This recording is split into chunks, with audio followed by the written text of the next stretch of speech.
The entire hall laughed when Clara Bennett offered her hand to the man they called Cursed. Not a nervous laugh. Not a whisper behind velvet gloves. It rose from every corner of Moonspire Hall like bells struck out of cruelty, bright, sharp, and impossible to ignore.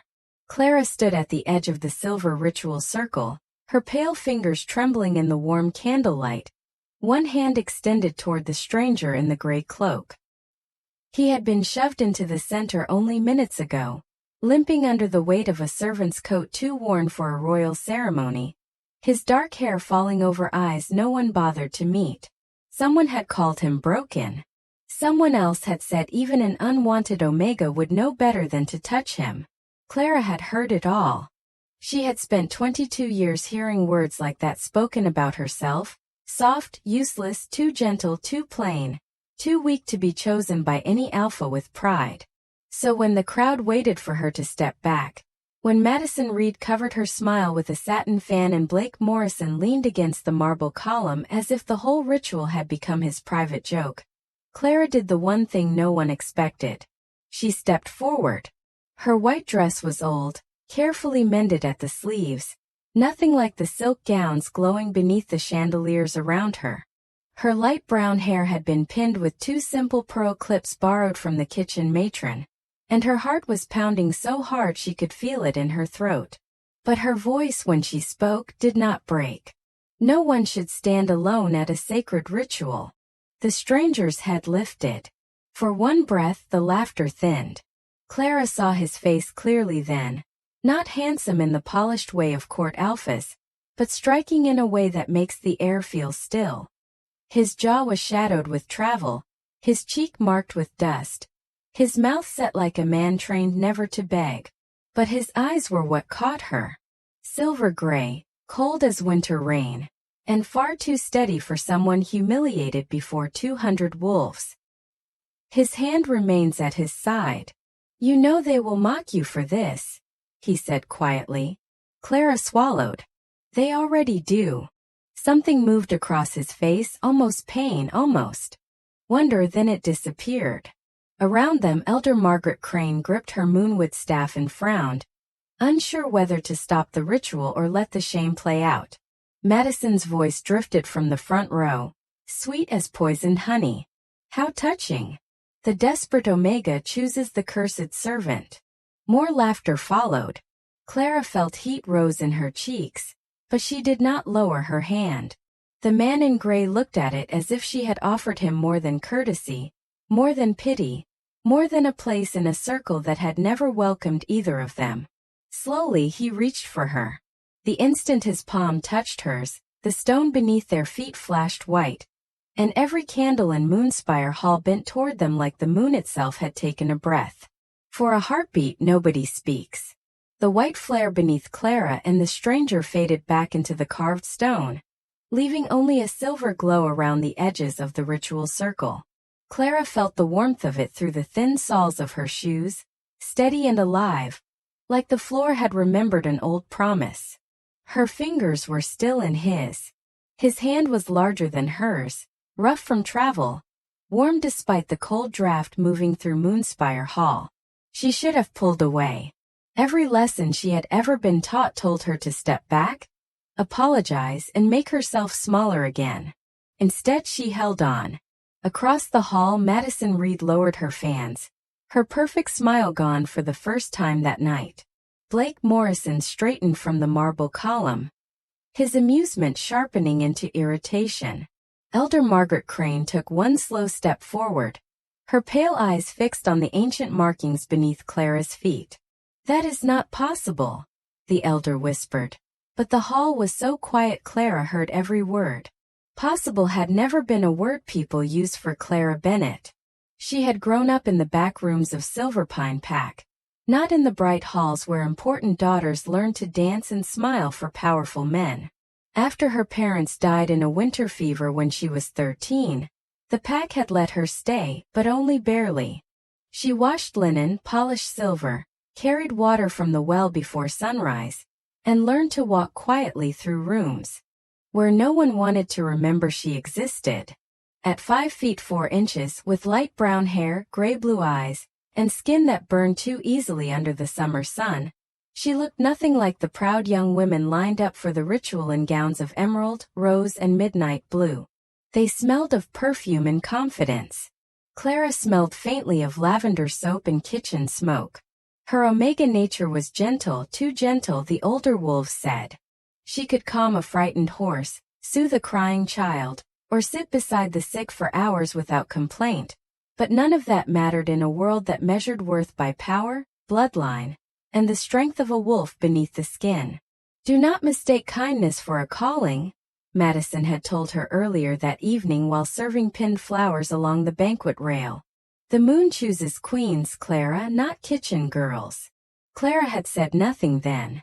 Silence had always been safer. But now, in front of nearly 200 witnesses, the moonlit stone had answered the touch of her hand. The stranger in gray watched her with an expression she couldn't read. His silver-gray eyes searching her face as if she had become the mystery. "You should let go," he murmured, low enough that only she could hear. "Why?"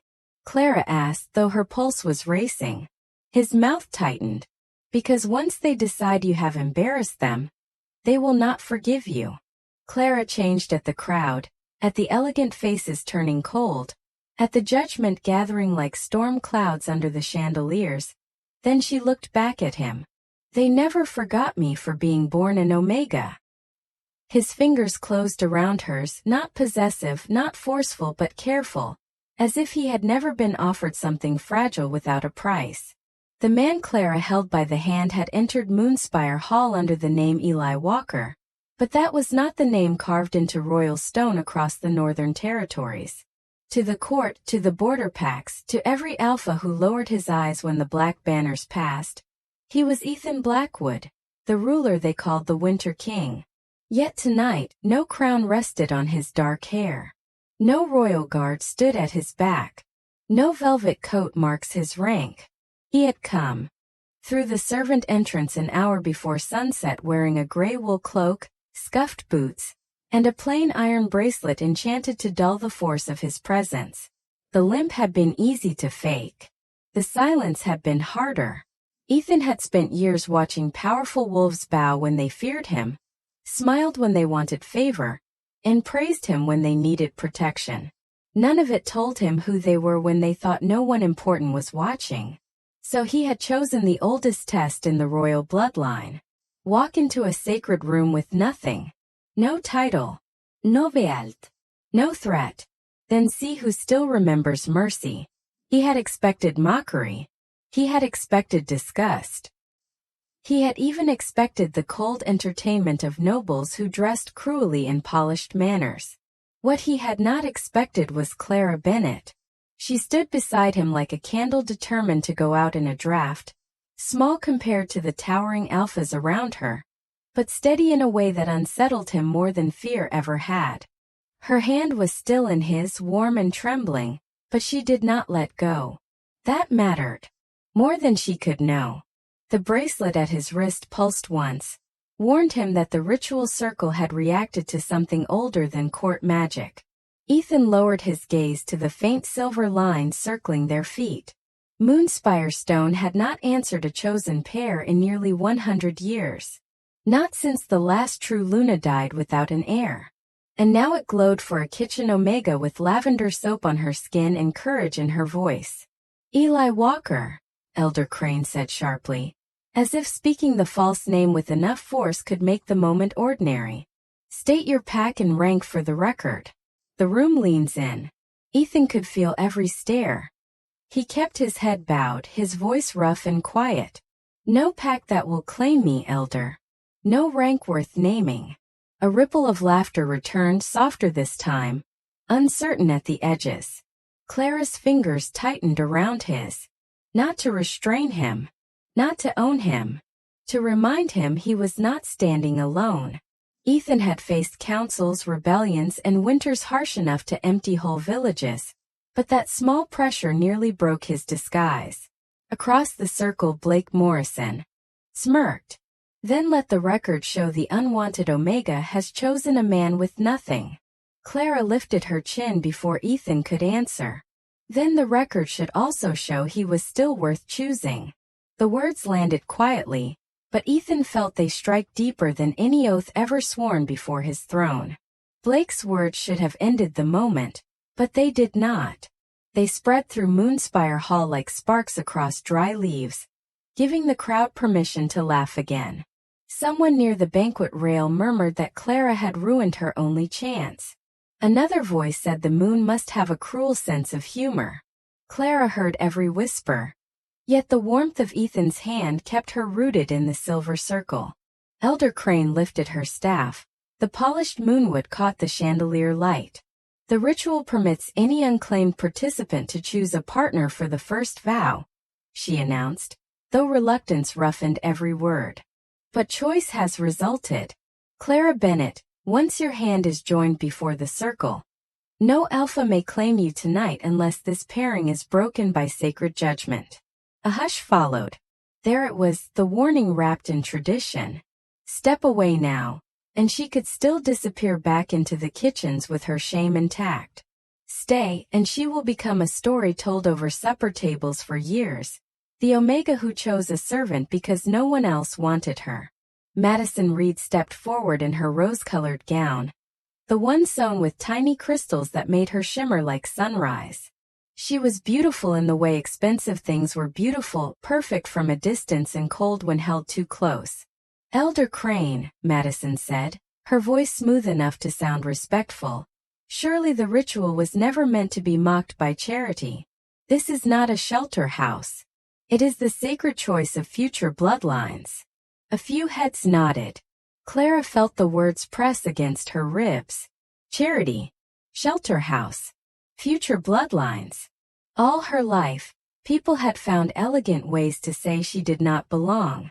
Ethan shifted beside her, and for one dangerous second, the air around him sharpened. Clara sensed it before anyone else did. A sudden drop in warmth, a quiet pressure that made the candle flames lean away. Then he forced it down. His shoulders rounded again beneath the gray cloak. His face returned to stillness. He was hiding something, Clara knew that now, but whatever it was, he was hiding it so carefully it almost looked painful. Blake strolled toward the circle with two young alphas behind him. His smile wide and meaningful without needing to be loud. Let them finish, he said. Every ritual needs a lesson. Tonight, the lesson is what happens when an Omega mistakes pity for destiny. He reached toward the iron bracelet around Ethan's wrist, not touching him yet, only pointing as the crowd looked closer. Look at that. Even his own pack marked him like a stray. Clara saw Ethan's jaw tighten, saw the faint red line where the bracelet pressed into his skin. Before she could think, she slipped the white ribbon from her own wrist, the simple token every Omega wore until chosen. The hall watched in stunned silence as she wrapped it gently over the mark. Her hands trembled, but her touch stayed careful. There, she whispered. Now they have one less thing to stare at. Ethan looked down at the ribbon, then at her. Something in his silver-gray eyes shifted, deep and unguarded, as if he had forgotten the language for cruelty and only remembered her kindness. The ritual circle brightened beneath them again. Not a flash this time, but a slow rising glow that climbed the carved stones like moonlight filling a river. The glow made the laughter die one voice at a time. It moved beneath Clara's feet in rings of pale silver, tracing symbols so old that most of the guests had only seen them painted in history books. The first ring meant witness. The second choice meant. The third, the one forming slowly around Clara and Ethan's joined hands, had no modern name. Elder Crane went still, her face losing all color beneath the candlelight. Clara did not know what she had awakened. She only knew the ribbon around Ethan's wrist looked terribly small against the shame the room had tried to place on him. Remove it, Madison said, her voice cutting through the silence. That token belongs to a proper mate, not a nameless servant. Clara kept her fingers over the tied ribbon. It belongs to me until I give it. And you give it to him?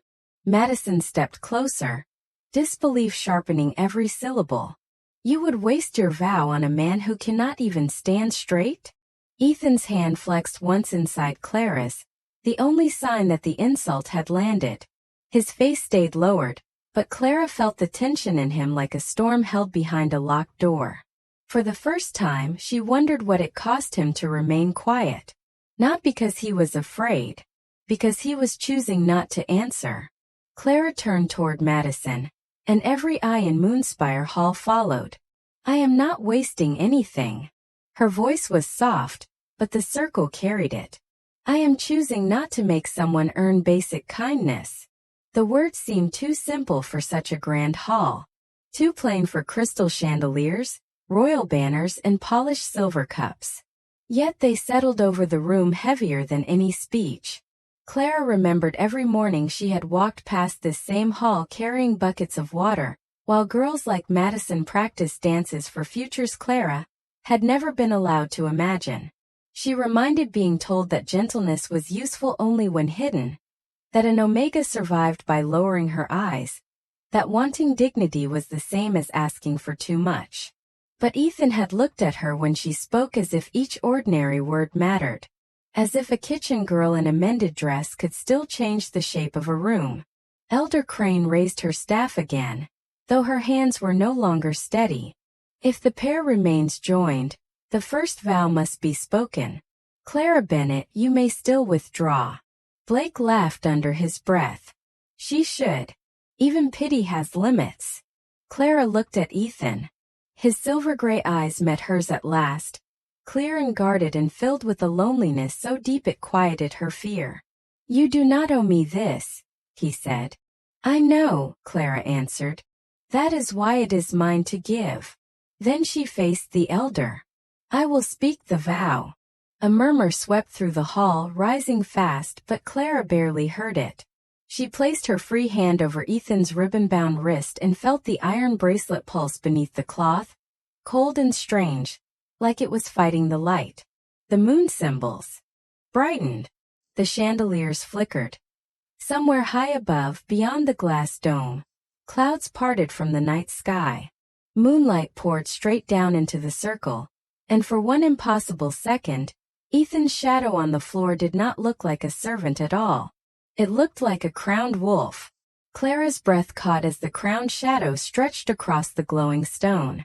It lasted only a second, maybe less, but everyone in Moonspire Hall saw it. The shape of the wolf rose behind Ethan like a secret refused to stay buried, tall and regal. Its head lifted toward the moon pouring through the glass dome. Then the chandeliers flared. The shadow folded back into ordinary darkness, and the hall erupted into frightened whispers. Clara felt Ethan tried to pull his hand away. Not suddenly, not cruelly, but with the controlled care of a man who knew that staying close to her had suddenly become dangerous. She tightened her fingers before he could break the contact. Do not, she whispered. His eyes found hers, and this time the mask slipped just enough for her to see the warning beneath it. You do not understand what they will do with what they just saw. Then help me understand. The iron bracelet beneath her ribbon grew colder. Clara looked down and saw a faint black mark appearing above Ethan's wrist, half hidden by the edge of his sleeve. It wasn't a bruise. It was not dirt from the road. It was a crest shaped like a wolf's head beneath a crown of thorns, dark as ink against his pale skin. Clara had polished that symbol on royal silver trays. She had seen it stamped on tax decrees, border notices, and the black banners that passed through Silverpine every winter. Her heart stumbled. Blackwood. The name did not reach her mouth, but Ethan saw dawn in her eyes. His expression changed so slightly no one else would have noticed, but Clara did. A quiet pleasure. Not afraid for yourself. Fear for what knowing could cost her. Before she could speak, Madison pointed toward the circle. She is using forbidden magic. The accusation sliced through the hall and gave the crowd a shape for its panic. That is why the stones are reacting. That is why the servant casts royal shadows. She has tricked the ritual. Blake seized the moment with a smile that looked too pleased to be righteous. Elder Crane, end this before she stains the Moonspire record. An omega cannot wake ancient stones. Not Clara Bennett. The elder's face was pale, but her eyes moved from the glowing symbols to Ethan's hidden wrist and back again. For the first time she looked unsure of her own authority. Clara could feel the room closing around her. Not with hands but with judgment. The same judgment that had followed her from childhood. Dressed now in ceremonial language and fear. Ethan leaned closer. His voice barely more than breath. Say you were mistaken. Step out of the circle. I can bear the rest. Clara looked at him, at the man they had mocked, at the king he might be, at the loneliness he had carried so well it looked like strength. Then she looked at the ribbon she had tied around his wrist. No, she said softly. They called you nothing when they thought you had no power. I will not help them pretend they were right. The moonlight brightened again, and under Clara's palm, the blackwood crest began to glow. The glowing crest changed everything. It didn't blaze like a torch or strike the room with noise. It simply appears beneath Clara's hand, dark lines filling with silver light, patient and undeniable. The blackwood mark. The royal sign no servant could wear. No trick could copy. No lower pack could claim without punishment. For one trembling moment, even Madison Reed had no words. Then fear turned quickly into anger. Because fear always needed someone smaller to blame. Cover it, Madison snapped, though her voice shook. She is making it appear. She has to be. Blake stepped toward the edge of the circle, no longer smiling for amusement but for control. Elder Crane, this cannot continue. If we allow a kitchen omega to turn a sacred ritual into a spectacle, every bloodline in this hall is insulted. Clara felt the old instinct rose inside her. The instinct to apologize for taking up space, to lower her eyes before someone decided her courage was disrespected. But Ethan's wrist was beneath her palm, and the crest kept glowing through her ribbon like moonlight through thin cloth. It was real. Whatever he had hidden, whatever name he had buried beneath Eli Walker, the mark answered him as surely as the stone had answered her. Elder Crane lifted her staff across the circle. Clara Bennett, she said, formal and cold because the room needed her to sound certain. Release his hand and step back until the council can examine what has occurred. Clara looked at the elder, then at Madison, then at the faces watching from the golden balconies above. Nearly 200 wolves, dressed in silk and velvet, waiting for the girl in the mended white dress to remember her place. No, Clara said. The word was quiet, but it traveled farther than she expected. Ethan has turned head towards her. His silver-gray eyes suddenly bright beneath the shadow of his hair. Clara, he warned softly. She knew what he meant. He was giving her one last door out. One last chance to walk away from whatever storm his true name will bring. But Clara had spent too many years being grateful for doors that only led back to silence. You asked me to step away so you could bear the rest, she said, her voice steadying with each breath. But that is exactly what they expect people like us to do. Stand alone. Hurt quietly. Let them call it order. Blake's expression stiffened. People like us, he repeated. Do not pretend you and he are the same. He is a nobody. You are an omega who forgot her limits. Clara moved before fear could stop her. She stepped fully in front of Ethan, still holding his hand behind her, her small frame placed between him and the hall that had mocked them both. Then let my limit be this, she said. You may question me. You may laugh at me. But you will not shame him for needing kindness. The ritual circle surged brighter. The glass dome above them filled with moonlight so strong the chandeliers dimmed. Ethan's false limp disappeared as he straightened behind her. Not quickly, not dramatically, but with the quiet gravity of a mountain rising from mist. The air changed. Every alpha in the room felt it. Blake took half a step back before he could hide it. Clara felt Ethan's hand turn within hers, no longer the hand of a stranger accepting mercy, but the hand of a king choosing the moment to reveal why mercy had mattered. Ethan stepped out from behind Clara, and the room seemed to step back from him without moving. The gray cloak slides from his shoulders in a soft sweep of wool, landing at his feet inside the glowing circle. Beneath it, the plain servant coat no longer looked like a disguise. It looked like the last layer of a lesson almost finished. He lifted his wrist, and the white ribbon Clara had tied there shimmered over the royal crest, bright enough to turn every jewel in Moonspire Hall pale. The iron bracelet cracked with a sound as small as ice breaking on a pond, then fell open and rolled across the stone. No one laughed. No one breathed loudly. Ethan straightened to his full height, the false weakness leaving his body like mist burned away by sunrise. His hair, once shadowing his face, fell back from eyes now shining silver with a power every wolf in the hall knew from banners, decrees, and whispered stories told beside winter fires.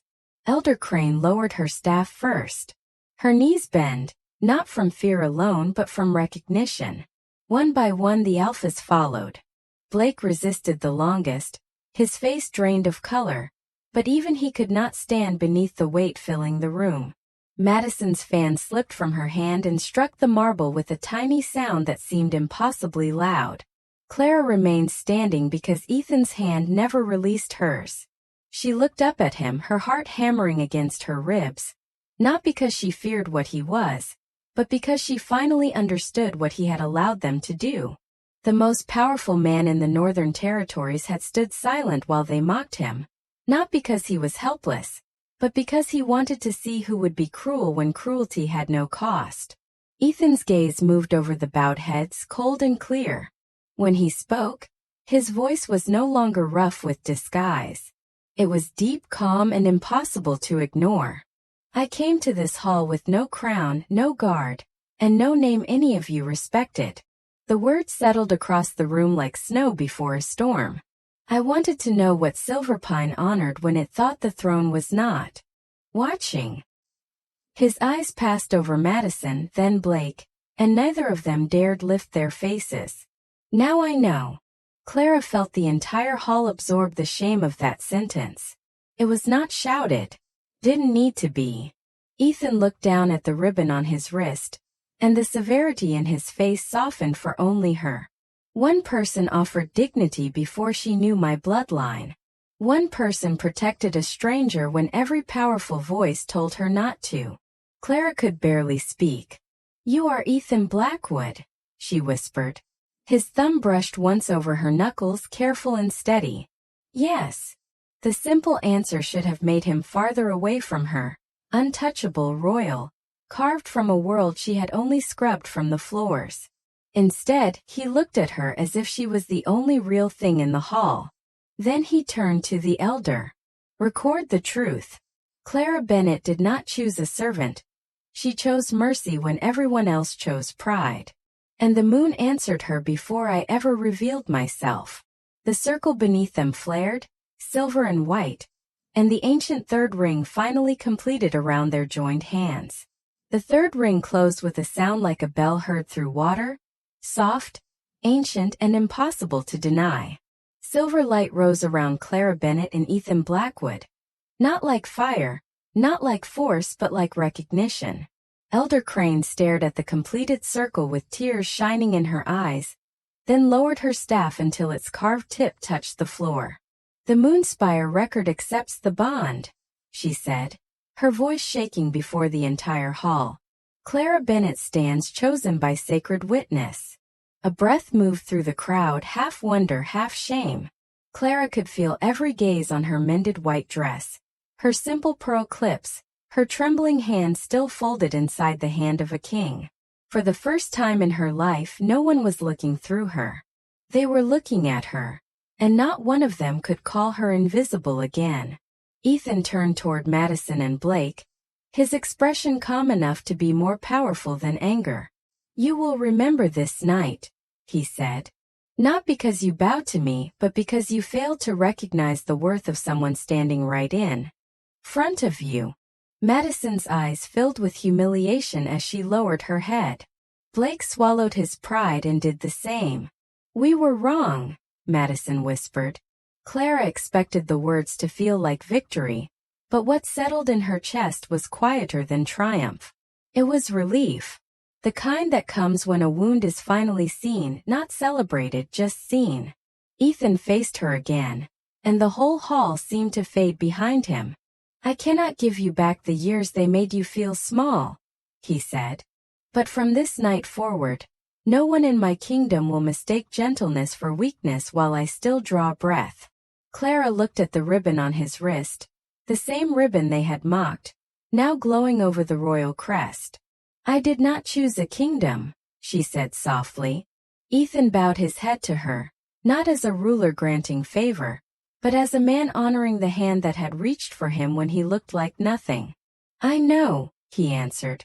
"That is why you are worthy of one." Above them, moonlight touched Clara's wrist, and a new mark appeared there, pale and silver, shaped like a crescent wrapped around a thorned crown. Elder Crane gasped. Ethan went still. Clara felt no pain, only warmth, like a door opening somewhere deep inside her soul. The ancient Luna mark had awakened, and with it, the first secret of the Blackwood curse began to stir. But that would be another night, another test, another truth waiting beneath the moon. For now, Clara stood in the center of the hall that once ignored her, holding the hand of the king who had learned her heart before revealing his crown. And maybe that is the lesson this story leaves behind. Real strength is not always the loudest voice in the room, the richest bloodline, or the person wearing the highest title. Sometimes real strength is the quiet hand that reaches out when everyone else steps back. In my view, Clara did not become worthy because a king chose her. She had always been okay, and his disguise only revealed what the crowd had been too proud to see. If this story touches you, share your thoughts in the comments and tell us whether you believe kindness can change a destiny. And if you enjoy stories about courage, justice, and love, finding the overlooked, subscribe and stay with us for the next chapter under the moon. All stories are fictional and for entertainment only, sharing themes of courage, kindness, self-worth, healing, love, respect, and second chances. Any resemblance to real people or events is coincidental.